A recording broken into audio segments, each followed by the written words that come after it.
તો હકાબા ઘડવી માફી માંગશે ખરા? મૃત્યુ માગીશ, હું મરી જઈશ. યસ, ઘડી માફી ન માગે, કારણ કે ઘડી ખોટું કરે નહીં. ખોટું કરે તો મરી જાય. હકાબા એકલા પડી ગયા હવે એવું લાગી રહ્યું છે. મારી સાથે મારી મા છે ને ભગવતી, એકલા અગાબા પડે એ મા જગદંબા છે. અગાબા એકલા ના પડે. મારી સાથે બહુ મોટી શક્તિ કામ કરે છે ભાઈ. પછી એક રીતે કહી શકાય કે હકાબાને ધમકી મળી રહી છે. આ ફોન ઘણા આવે છે, પણ એ જેતપુરના ફોન નથી આવતા. એ કોઈ અલગ માણસો ફોન કરે છે મને. કોઈ પક્ષના માણસો પણ હોઈ શકે, નિલેશ એરોડાના પણ માણસો હોઈ શકે, અથવા કોઈ રાજકારણમાં તો મારી સાથે એવું લાગે છે. આંદોલન માટે છાંટા જે ઉડ્યા છે એને મારે ધોઈ નાખવા છે કે હકાબા નિર્દોષ છે, નિલેશ એરવડિયા ગુનેગાર છે. પણ એને વારંવાર દબાવ આવે છે. એને કોઈ ખરાબ ન બોલતું, માત્ર મારું જ ખરાબ બોલે છે. કારણ કે મેં એને બહાર પાડ્યું છે, મારું સારું બોલવું પડે ને, એટલે મેં જ ઓડિયો બહાર પાડ્યો. હવે ઘણા લોકોનું કહેવાય એમ છે કે નિલેશ એરવડિયા એમ કહે છે કે આ ઓડિયો ખોટો છે. તો ખોટો છે એને સાબિત કરવાનો છે. આ તો મેં ઓડિયો બનાવેલો છે, મને ખબર નહીં, હું જ બોલ્યો છું અંદર. જેતપુરની છાવણીને હું તો બદનામ થતી બચાવવા માટે ટાઈપ હતો. જ્યારે આ મને ખબર પડી બધી, એટલે બીજું આ લોકોને જેતપુરની સમિતિ છે એ તો નિર્દોષીને ખબર જ નથી, જેતપુરની જનતાને ખબર નથી, કરોડો ખેડૂતને ખબર નથી, મને એકને જ ખબર હતી. ત્યાં સુધીના આટલા ઇન્ટરવ્યુ હું એક ભૂલ કરી બેઠો છું. મેં એમ કીધું કે આટલો ટાઈમ થોડોક કોઈ ભૂખા રહી શકે. હું એ નિલેશ એરવાળાને કહેતો હતો, નિલેશભાઈ, પણ નામ લેવું ભૂલી ગયો, એટલે બધા થઈ ગયા. પણ આ તો આ લોકો ભેગા થઈને અવરું પાડી દીધું અમારા આજકાલને બીજું મારી સાથે.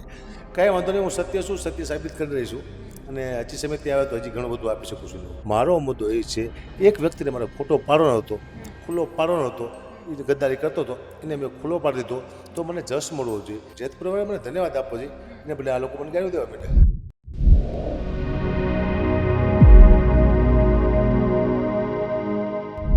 નમસ્કાર, ગુજરાત પ્લસમાં આપ સર્વેનું સ્વાગત છે. હું છું આપની સાથે ભાગ્યશ્રી પટેલ.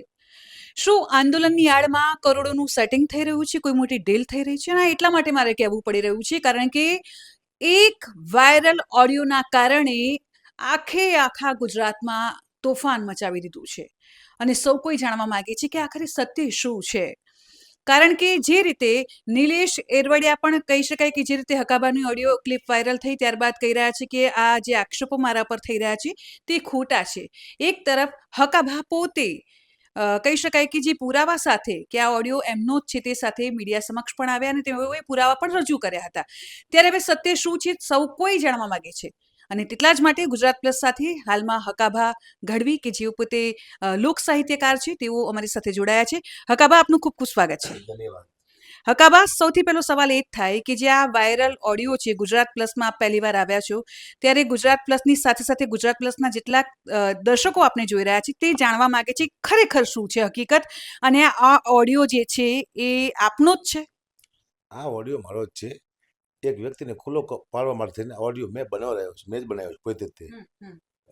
સામે કોઈ એમ કહે છે કે હા ભાઈ કોની સાથે વાત કરી સરકારમાં, એવું કશું છે નહીં.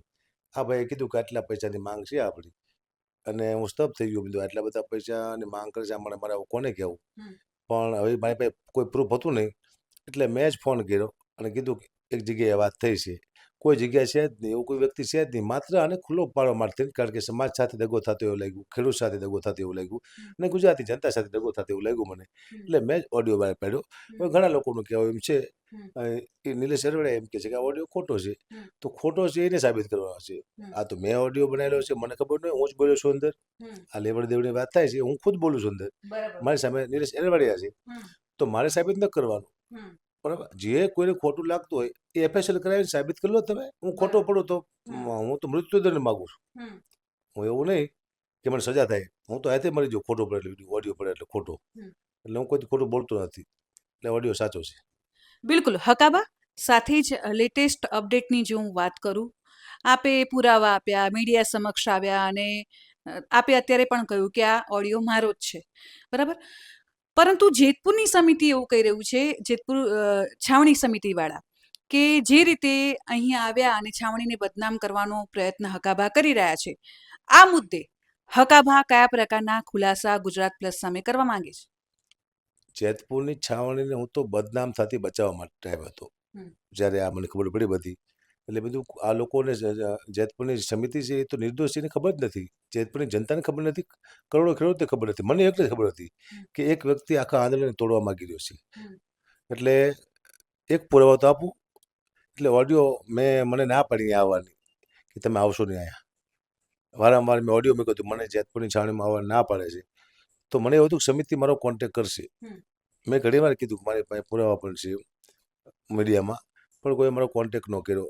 કોન્ટેક ન કર્યો એટલે હું મીડિયા સમક્ષ આવ્યો. જેતપુર સમિતિએ મારો કોન્ટેક કર્યો હોત તો એમને આપે તું, પણ કોઈ મારો કોન્ટેક ન કર્યો. મને આવવા દીધો નહીં. નિલેશ સમિતિને ખબર નથી, ખબર હોય મને ખબર નથી. નિલેશ રવડે મને ના પાડી તમે આવો ને તમે તમારા ડાયરા કરો. મને આવવા દીધો નહીં. સમિતિ મારી પાસે આવી નહીં. કે આ બધું ક્યાં મારે. તમારી વાતચીત થઈ ગઈ હતી આ જે 2 કરોડ વાળી? હા, એ પેલા વાત થઈ જ મારે, એટલે તું કહેતો હતો. નિલેશ રવડે ના પાડી. એને ખ્યાલ આવ્યો કે આ કદાચ ઓડિયો આવ્યો છે તો ડાઉટ હતો, એટલે આવા ના પાડી. કારણ કે બધું કુલ આમ થઈ જાય છે. હકાભાઈ આવશે, સમિતિને કોન્ટેક કરીને કોઈને કહી દેશે તો એને ડર હતો, એટલે સમિતિ સુધી મને પહોંચવા દીધો નહીં. સમિતિએ મારો કોન્ટેક કર્યો નહીં. હા, સમિતિમાં મને એક મારી ભૂલ છે. અત્યાર સુધીના આટલા ઇન્ટરવ્યુ હું એક ભૂલ કરી બેઠો છું. મેં એમ કીધું કે આટલો ટાઈમ થોડોક કોઈ ભૂખા રહી શકે. હું એ નિલેશ એરવાળને કહેતો હતો, નીરજભાઈને, પણ નામ લેવું ભૂલી ગયો, એટલે બધા થઈ ગયા આમાં. હું આખી છાવણીને બદનામ ન કરું ને, જેતપુરની જનતા સારી છે, સમિતિ સારી છે, તો મારો ખાલી કોન્ટેક્ટ કર્યો તો મારે આ કંઈ કરવાની જરૂર હતી નહીં. પણ જે થયું એ બરોબર થઈ ગયું. જે સત્ય સામે આવી ગયું. અને જ્યારે પણ કોઈને ખોટું લાગ્યું હોય તો મને તો સાચું લાગે, હું શું એફએસએલ કરાવું. ખોટું લાગતું એ એફએસએલ કરાવે. આપ એફએસએલ કરાવો. એક જ પુરાવા આપ્યો મેં, બરાબર. અને હજી સમિતિ મારી પાસે આવ્યો તો હજી હું ઘણું બધું કહી શકું છું કે હજી આટલું મારી પાસે છે નિલેશ એરવાડને ખોટું સાબિત કરવામાં. મારે તો એક જસ્ટ જોઈ છે. હું તો આવ્યો તો ખાલી નિર્દોષ ભાવે કે મને 5 પ્રોગ્રામ, મારી સ્વાર્થ હતો આમાં ખેડૂત આંદોલનમાં, શું કે મને 5 પ્રોગ્રામ વધુ મળશે, આ જ સ્વાર્થ હતો. તો એમ નહીં, પણ આ તો આ લોકો ભેગા થઈને અવરું પાડી દીધું અમારા રાજકારણ બીજું મારી સાથે. કાંઈ વાંધો નહીં, હું સત્ય છું, સત્ય સાબિત કરી રહી છું. અને હજી સમિતિ આવે તો હજી ઘણું બધું આપી શકું છું ને હું. અચ્છા, ઘણું બધું આપી શકું તમે તેવું કહી રહ્યા છો. શું છે હજુ બધું? એ અમુક વસ્તુ છે ને, સમાજને બદનામ કરે વસ્તુ ન આપવું. કોઈ સમાજ બદનામ થાય એ મને ન પોવાય. સમાજને બદનામ ન કરી આપવું. આ સમાજની સાટા ઉડે એવી વસ્તુ હોય તો હું સમિતિને દેખાડું કે તમે જુઓ આ શું શું વસ્તુ છે. તો હજી પણ એકવાર કહું છું સમિતિને કે આપ કોન્ટેક્ટ કરવાની કોશિશ કરજો મારો. તમે કહી રહ્યા છો કે તમે એફએસએલમાં ઓડિયો આપી શકો છો. સામે જે મીડિયા સમક્ષ પણ નિલેશ એરવાડી આવી રહ્યા છે, તેઓ પણ જણાવી રહ્યા છે કે બિલકુલ એફએસએલ પાસે જવું જોઈએ. તો હવે સાચું શું, ખોટું શું, પબ્લિક સતત મૂંઝવણમાં છે. એ તો હું તો કહું છું, ખેડૂતમાંથી કોઈ અરજી કરવી જોઈએ આની એફએસએલ માટે. કોઈ સારો માણસ હોય ને તો કે એફએસએલમાં આ ઓડિયો આપવો જોઈએ. એટલે ખેડૂત કોઈ પણ સમિતિ અરજી કરે તો કોઈ ખેડૂતો અરજી કરે, અરજી એકવાર કરવી જોઈએ અને એફએસએલમાં એ લોકોને આપવો જોઈએ. હું નહીં આપું, કારણ કે હું તો સાચો છું, મને ખબર છે મારા જ ઓડિયો છે, મારે શું લેવા એફએસએલમાં આપવો જોઈએ. જેને ખોટું લાગતું એ આપે.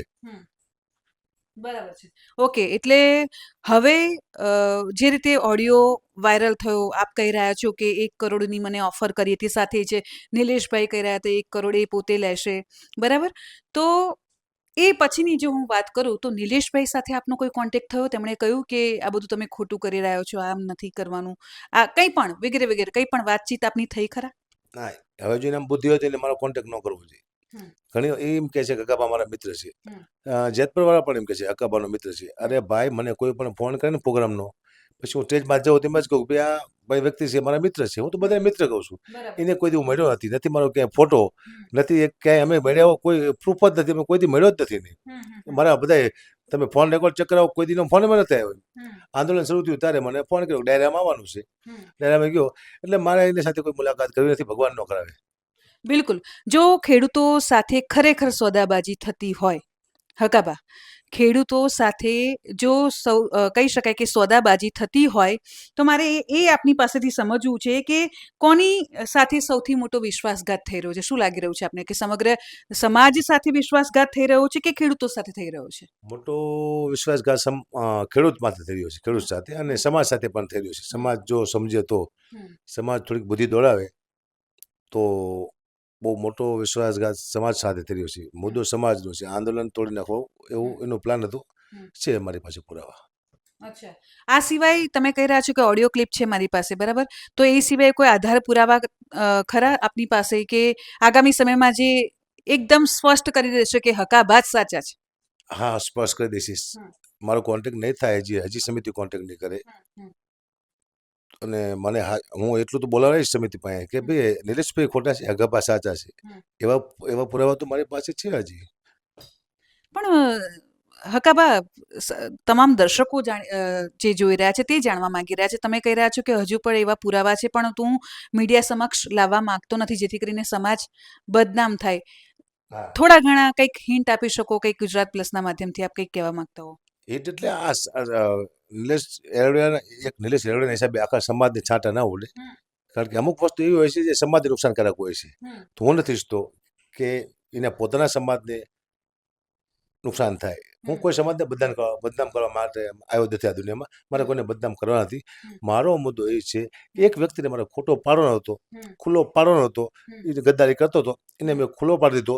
તો મને જશ મળવો જોઈએ. જેતપુરની જનતાએ મને ધન્યવાદ આપવો જોઈએ કે મેં તમારામાંથી આ વ્યક્તિ જેતપુરનો છે જ નહીં, આ તો જેતપુરની પથારી ફેરવા માટે આવ્યો હતો, એને મેં ખુલ્લો પાડી દીધો. તો આ લોકોને મને જેતપુર વાળા મને ધન્યવાદ આપવો જોઈએ. એને બદલે આ લોકો મને ગાળ્યું દેવા માંડ્યા. તો ખોટી વાત છે ને. કારણ કે હું આવ્યો ત્યારે કેવું મોટી ઈચ્છા લઈને આવ્યો હતો. લોકોએ વાહ વાહ કરી મારી. એક સેકન્ડમાં બધા ફરી ગયા. તમે કેવી રીતે નક્કી કરો કોણ સાચું છે કોણ ખોટું? હકાબા એકલા પડી ગયા હવે એવું લાગી રહ્યું છે. મારી સાથે મારી માં છે ને ભગવતી, એકલા હકાબા પડે એ માં જગદંબા છે. હકાબા એકલા ના પડે. મારી સાથે બહુ મોટી શક્તિ કામ કરીશ ભાઈ. બિલકુલ. પણ હકાબા સાથે જે જાણવાનો પ્રયત્ન કરીશ કે જે રીતે આ ઓડિયો વાયરલ થયો, ઘણા કહી શકાય કે સમર્થકો એવા છે કે જે એવું સોશિયલ મીડિયાના માધ્યમથી એવું બતાવવાનો પ્રયત્ન કરી રહ્યા છે કે અમે નિલેશભાઈ પાસે છે, નિલેશભાઈ ખોટા નથી. હકાબા પાસે કોણ કોણ છે? કારણ કે જે ઓડિયો વાયરલ થયો ત્યારે ખેડૂતો આગેવાનોએ કોઈ સંપર્ક કર્યો આપની પાસે? ખેડૂતો સાથે કોઈ વાતચીત થઈ છે આપની? હજી જેતપુરથી એક પણ મને ફોન ના આવ્યો. હવે બીજેથી ફોન આવે છે. એ કદાચ નિલેશના માણસો હોઈ શકે. હું જેતપુરના માથે આરોપ ન નાખી શકું કે એની સમિતિ માથે આરોપ ન મૂકી શકું. સમિતિ તો બહુ નિર્દોષ છે. સમિતિ એને ખેડૂત પણ નિર્દોષ છે, સમાજ પણ નિર્દોષ છે. એને ખબર જ નથી. હકીકતમાં મને મળે નહીં લોકો તો એને ખ્યાલ આવે. એ લોકોને મને મળવું જરૂરી છે, મળવું જોઈએ તો લોકોને ખ્યાલ આવશે. પણ હું સાબિત કરવા માટે ગમે કરી શકું કે હું સાચો છું, પણ એ હું કરીશ તો મારી પાછું કંઈ મોટો ધડાકો થાય છે. પણ એ પહેલાં મને જો આ લોકો મળે તો સારી વાત છે. કારણ કે અતિ જો મને બદનામ કરવામાં આવ્યો હજી લાંબુ થયું તો હું કંઈક નહીં સારું લાગે. હું નથી ઈચ્છતો સમાજ બદનામ થાય બસ. બિલકુલ. હકાબા આપનો બીજેપીનો ખેસ પહેરેલો જે છે ઇમેજ એ પણ ખૂબ જ અત્યારે વાયરલ થઈ રહી છે. આપે કહ્યું કે હું તો બીજેપીનો ખેસ પણ પહેરું છું, આમ આદમી પાર્ટીનો પણ પહેરું છું, કોંગ્રેસનો પણ પહેરું છું. પરંતુ ખરેખર સત્ય શું છે? કારણ કે 2024ની જો હું વાત કરું તો હકાબા એક સભ્ય તરીકે જોડાયા હતા બીજેપીમાં. અત્યારે તમે બીજેપીમાં કાર્યરત છો? હું શુભેચ્છા દેવા માટે ગયો હતો રામજી મંદિરની. એમાં ફોટા આવી જાય ને મારા, અને મને કોઈ ખેસ પહેરાવ્યો હતો. કોંગ્રેસને ખેસ પહેર્યા છે, મેં આપને પહેર્યા છે, બીજેપીને પહેર્યા છે, સાધુ સમાજ પહેરાવે કે આપણે કોઈ પૂજા કરવી હોય તો એના ભેગ પણ મેં પહેર્યા છે. એની સાબિત નથી થતું. મને કોઈ મોટા પ્રોગ્રામમાં કોઈ જોયો બીજેપીના, હું એમાં હોય તો એકાદો પ્રોગ્રામ તો મારો હોવો જોઈએ ને બીજેપીમાં. આ કોઈ કોર્પોરેટરનો પ્રોગ્રામ હોય નાનો એવો તો હું જોયો હોય અને હું જઈને મારા જોક્સ કહું છું. હું કોઈ ફેવર પણ નથી કરતો કે આને તમે આ વ્યક્તિ સારો છે કે આને તમે જીતાડજો, આવું મેં કોઈ નથી કીધું. પણ ક્યાંક તો એક પુરાવો આપો કે મોટા સ્ટેજમાંથી હકાબા ગઢવી હતા. આટલા બધા કલાકારો હોય છે, એમાં હું ક્યાં હતો? હું તો છું જ નહીં ક્યાંય. તો પબ્લિકને વિચારવું પડે. સીધા દે ધનાધન, દે ધનાધન. અને જે અમુક આ તો નીચ કક્ષાના માણસો છે એ કોમેન્ટ કરે, જેને ખબર જ નથી હકાબા શું છે. અને બીજા લોકો કરાવડાવે છે પાસે. આ એક આખી ગેંગ આવે આની બેન. 10,000 થી 20,000 માણસોની ગેંગ આવે જે વારંવાર વિડીયો વાયરલ કરી રાખે અને ખરાબ કોમેન્ટો કરી રાખે. બાકી જેતપુર તો મારા હૃદયમાં છે. પછી ખબર નથી, એકવાર મને એ લોકો મારો કોન્ટેક્ટ કરવો જરૂરી છે. મને કરવો જોઈએ. હા, ખેડૂત કેમ કોન્ટેક્ટ કરવો જોઈએ? કરવો જોઈએ કહું છું એટલે હવે એ લોકો સમજી જાય છે. એકવાર મને મળવું જોઈએ. કારણ કે મને નિર્દોષ તો સાબિત કરવો જ પડશે કે મેં તમારા માટે થઈ અને મારું પ્રતિષ્ઠા, મારું જીવન, મારો ધંધો દાવ માથે મૂક્યું અને તમે બધા હટી ગયા મારાથી દૂર. મારે જો એકવાર હું આ પાડી દે પછી આમાંથી નીકળી જવાનો છું. મારે કંઈ આંદોલનમાં કરવું નથી. તમે તમારે ત્યાં આંદોલન કરો, જે કરવું એ કરો, પણ સાબિત તો કરીશ જ તે. કારણ કે એ તો મારી સાથે છે શક્તિ એટલે હું સાબિત કરીશ. પણ એકવાર મળવું જરૂરી છે સમિતિને મળે. ઓકે. પછી મને કોઈ ન કહી શકે. હજી વારંવાર કહું છું. સમિતિએ કીધું કે તમે ઓડિયો મેકર પહેલા અમને કહેવું જોઈએ ને. હે બરાબર. તો મેં નહોતું કીધું. એમને મારો કોન્ટેક્ટ કર્યો નહીં. તો હજી એકવાર હિટ આપું છું કે હજી મળવું જરૂરી છે સમિતિને મને. હજી આંદોલન બંધ નથી થઈ ગયું. આંદોલન ચાલુ છે. આંદોલન માટે છાંટે જે ઉડ્યા છે એને મારે ધોઈ નાખવા છે કે હકાબા નિર્દોષ છે, નિલેશ એરવડિયા ગુનેગાર છે. પણ એને વારંવાર દબાવવામાં આવે છે. એનું કોઈ ખરાબ નથી બોલતું, માત્ર મારું જ ખરાબ બોલે છે. કારણ કે મેં એને બહાર પાડ્યું છે, મારું સારું બોલવું પડે ને. એને ખુલ્લો મેં પાડ્યું છે, મારું સારું બોલવું પડે. એને બદલે એનું બધા સારું બોલે છે કે ખરાબ નથી ને આવું બધા કોમેન્ટો વાંચું મને વંચાવે કોઈ એવા વિડીયો આવે છે. મળવું જોઈએ. મને સમિતિને હજી પછી હિટ આપું છું. ઓકે. સરકારના કોઈ વ્યક્તિ સાથે આપની કોઈ વાતચીત થઈ છે આ ઓડિયો જે રીતે વાયરલ થયો તે બાદ સીધી કોઈ વાતચીત થઈ હોય આપની કોઈ? નહીં, સરકારને મારે કોઈ વાત નથી, કારણ કે હું આવ્યો તો આમને માટે, હવે સરકારમાં મારે ક્યાં જવું, પણ સરકારે મને પોલીસ પ્રોટેક્શન આપ્યું છે એનો ધન્યવાદ માનું છું ભાઈ. સરકારે એક આપ્યું, મને વિશ્વાસ નહોતો કે સરકાર મને પોલીસ આપશે એમ, કારણ કે હું તો આંદોલનમાં હતો ને, છતાંય મારી મદદ કરી, ધન્યવાદ માનું છું ને. કારણ કે અત્યારે તો મારી સાથે ગમે કંઈ કરી શકી. નીલેશ સેલોડે મને કીધું હતું મારી પાસે 2000 છોકરા છે મારા સમાજના છોકરાની સાથે ન હોય, મને વિશ્વાસ છે, કારણ કે આવા નાલાયક માણસો સાથે કોઈ ન હોય. અચ્છા, એક રીતે કહી શકાય કે હકાબાને ધાક ધમકી મળી રહી છે. આ ફોન ઘણા આવે છે, પણ એ જેતપુરના ફોન નથી આવતા. એ કોઈ અલગ માણસો ફોન કરે છે મને, કોઈ પક્ષના માણસો પણ હોઈ શકે, નીલેશ એરોડેના પણ માણસો હોઈ શકે, અથવા કોઈ રાજકારણ રમાતું મારી સાથે એવું લાગે છે.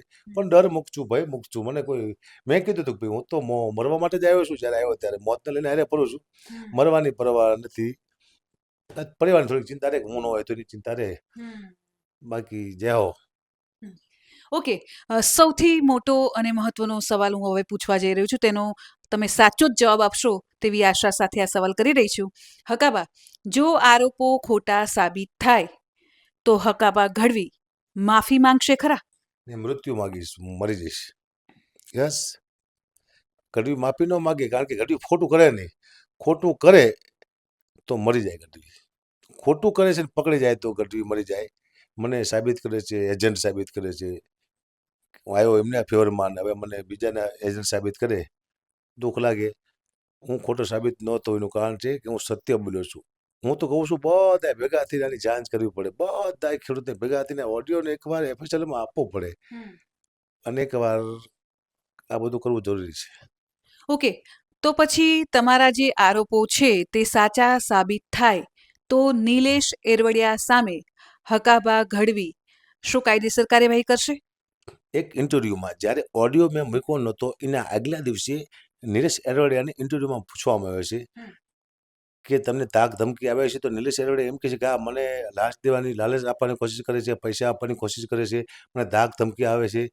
તો કે હકાબા તમને આવી ધમકી આપે છે, તો ના પડી. હકાબા મને કંઈ નથી કહેતા, એ કોઈ લાલચ નથી આપતા, એ કોઈ ધમકી નથી આપતા, હકાબા આમાં કંઈ છે જ નહીં, આવું બોલે છે. અને બીજા જ દિવસે એ વ્યક્તિ એમ બોલે છે કે હકાબા મને લાલચ આપે છે. એક સેકન્ડમાં માણસ બદલી જાય, તો આ ખેડૂતોને ખબર નહીં પડતી હોય, આ સમિતિને ખ્યાલ નહીં આવતો હોય, આ જનતાને ખબર નહીં પડતી હોય કે માણસનું એક દિવસનું ઇન્ટરવ્યુ છે, એમ કહે છે હકાબા નિર્દોષ છે. હકાબા મને કંઈ નથી કહેતા, લાલચ નથી આપતા, ધમકી નથી આપતા. અને બીજા દિવસે એમ કહે છે કે હકાબા ઓડિયો બહાર પડ્યા પછી એમ કહે છે. તો આટલી વારમાં માણસ ફરી જાય છે, તો આને ખ્યાલ નહીં હોય દુનિયાને, સીધા ધનાધન કરે છે. ચલો.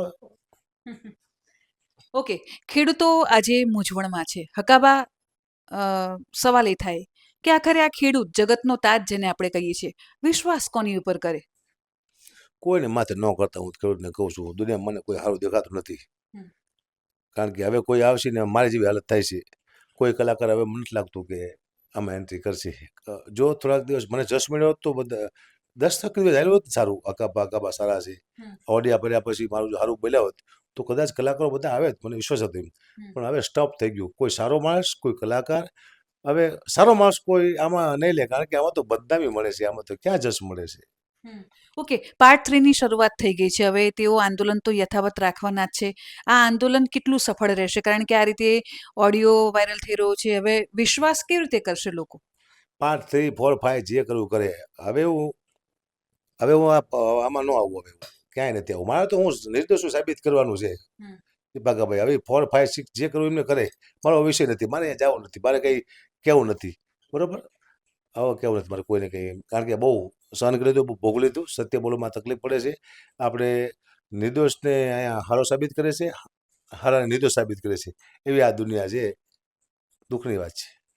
થેન્ક યુ સો મચ અમારી સાથે જોડાયા અને તમે ખુલાસો આપ્યો તે બદલ આપનો ખૂબ ખૂબ આભાર.